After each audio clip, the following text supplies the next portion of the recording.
తెలుగు సినీ పరిశ్రమలో 5 దశాబ్దాలు పైగా అద్భుతమైన ప్రయాణం చేసిన దర్శకుడు కె రాఘవేంద్రరావు. దర్శకేంద్రుడిగా పేరు పొందిన ఆయన 100కు పైగా సినిమాలకు దర్శకత్వం వహించి టాలీవుడ్ కు ప్రత్యేకమైన స్టైల్ తీసుకొచ్చారు. ఎన్టీ రామారావు, అక్కినేని నాగేశ్వరరావు నుంచి చిరంజీవి, నాగార్జున, వెంకటేష్, నందమూరి బాలకృష్ణ వరకు అనేక మంది స్టార్ హీరోలతో ఆయన బ్లాక్ బస్టర్ సినిమాలు తీశారు. ఇటీవల జరిగిన ఓ సినిమా కార్యక్రమంలో రాఘవేంద్రరావు చేసిన వ్యాఖ్యలు ఇప్పుడు సోషల్ మీడియాలో వైరల్ అవుతున్నాయి. ఆ కార్యక్రమంలో నటి శ్రీలీల కూడా పాల్గొన్నారు. అదే సమయంలో ప్రేక్షకుల మధ్య కూర్చున్న ఆమె తల్లి డాక్టర్ స్వర్ణలతను చూసిన రాఘవేంద్రరావు సరదాగా ఓ కమెంట్ చేశారు. 20 years క్రితం శ్రీలీల అమ్మగారిని చూసి ఉంటే నా సినిమాలో హీరోయిన్ గా పెట్టుకునేవాడినని, ఆమె వైజయంతిమాలలాగా కనిపిస్తున్నారు అని కమెంట్ చేశారు. ఆ మాటలు చెప్పినప్పుడు స్టేజ్ పై ఉన్న శ్రీలీల కూడా నవ్వుతూ స్పందించగా అక్కడున్న వారంతా చిరునవ్వులు చిందించారు. ఆ వీడియో ఇప్పుడు సోషల్ మీడియాలో వైరల్ అవుతుంది. ఇక శ్రీలీల విషయానికి వస్తే 2019లో కన్నడ సినిమా కిస్ తో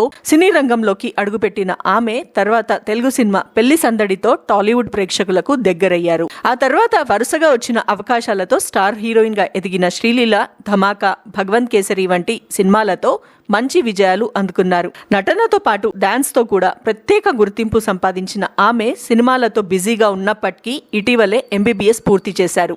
ఇప్పుడు స్టార్ హీరో పవన్ కళ్యాణ్ తో కలిసి నటించిన ఉస్తాద్ భగత్ సింగ్ సినిమా విడుదలకు సిద్ధమవుతుంది. మొత్తానికి రాఘవేంద్రరావు చేసిన ఈ సరదా కమెంట్ ఇప్పుడు సోషల్ మీడియాలో హాట్ టాపిక్ గా మారింది.